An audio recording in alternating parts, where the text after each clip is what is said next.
আজ শুক্রবার আসলে একটু স্পেশাল নাস্তা, তারপর অনেক বেশি মজা করে মজার দুপুরের লাঞ্চ। কিন্তু আমার তো জমিয়ে রাখা কাজগুলো কমপ্লিট করতে হয়। আজ অনেকগুলো কাজ করতেই হবে। তবে কাজগুলো করার আগে আমাকে সকালের নাস্তাটা বানাতে হবে। এই মিনি রাইস কুকারটার কথা আর কী বা বলবো, যত বলি কম হয়ে যাবে। এত ছোট একটা জিনিস কিন্তু এত বেশি কাজের। তবে অনেক বেশি মানে কাজের হলেও একটু অসুবিধা তো আছেই। যে কোনো কাজের সুবিধা অসুবিধা কিন্তু দুটো দিকই থাকে। যে কোনো জিনিস যতটা ভালো ততটা তার খারাপ দিকও থাকবে। তো একটু দাঁড়িয়ে থেকে রান্নাবান্না করা লাগে। আমি যতবার ভাত রান্না করেছি ২টা পাওয়ার কনস্ট্রাকশন করা যায়, আসলে চেঞ্জ করা যায়, কিন্তু সেটাতে আসলে অনেক বেশি একটু সময় দিতে হয়। বেশি পাওয়ার দিলে খাবারটা দ্রুত হয়ে যায় কিন্তু ঠিকমতো সেদ্ধ হয় না। আর এদিকে আমার মেয়ের তো আবদার খিচুড়ির সাথে ডিম ভাজা তার লাগবেই। তার আবার ডিম ভাজাটা একটু পোড়া পোড়া হলে বেশি ভালো লাগে। তো তার জন্য আমাকে একটু সেভাবেই ভাজি করতে হচ্ছে, আর একটু পাতলা করে হতে হবে। এত রিকোয়ারমেন্ট একটা ছোট মানুষের, তারপরেও কিছু করার নেই। খিচুড়ির সাথে তার ডিম ভাজা লাগবে, সাথে আচার। এছাড়া যেন সে খিচুড়ি খেতেই চায় না। আর এই আচারটা তো আমি ১২ মাস কাল ঘরে রাখতেই হয় তার খাওয়ার জন্য। তো আমি তো তাকে তো দিয়েই দিলাম ডিম ভাজার সঙ্গে আচার।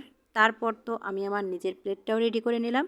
ভেবেছিলাম আজ সকালের নাস্তা করবই না, কিন্তু তার জন্য হলেও আমাকে কিন্তু সকালের নাস্তাটা করতে হচ্ছে। ছোট্ট একটা মানুষ, ওর জন্য কতটুকুই বা খিচুড়ি রান্না করা যায় বলো অপরা? তো তার জন্য আমাকেও করতে হচ্ছে। তো কিছু করার নেই, আমিও একটা ডিম ভেজে নিলাম। তারপর মা মেয়ে মজা করে সকালের নাস্তাটা করলাম। শুক্রবার আসলে একটু মজার স্পেশাল কিছু খেতে ইচ্ছা করে।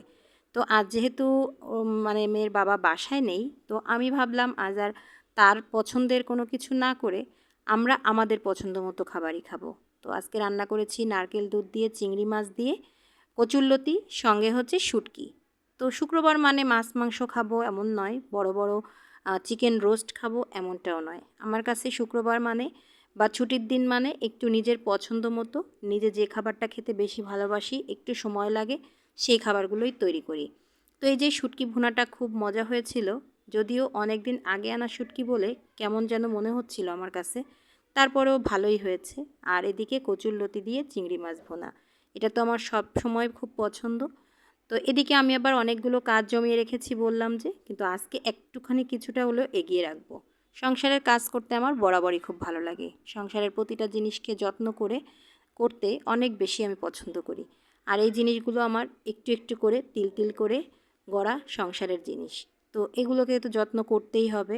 আর এর একটা আমি যখন বাসা চেঞ্জ করে এ বাসায় এসেছি, প্রায় ২ মাস হতে যাচ্ছে, আমি আর পরিষ্কার করার সুযোগই পাইনি। সুযোগ পেয়েছি তো সময় পাইনি, সময় পেয়েছি তো সুযোগ হয়ে ওঠেনি। আর এই যে দেখো বাসা চেঞ্জ করার সময় ওই হুকগুলো একেবারেই ভেঙে গিয়েছিল। তো এই তো তারপরে তো বাসার আরও টুকিটাকি অনেক কাজ করেছি। তারপর গোসল করে নামাজ পড়ে তো আমি খাওয়া দাওয়া করতে বসেছি। আগেই কচুরলতি দিয়ে খেতে বসেছি। ভীষণ মজা লাগতেছিল খেতে।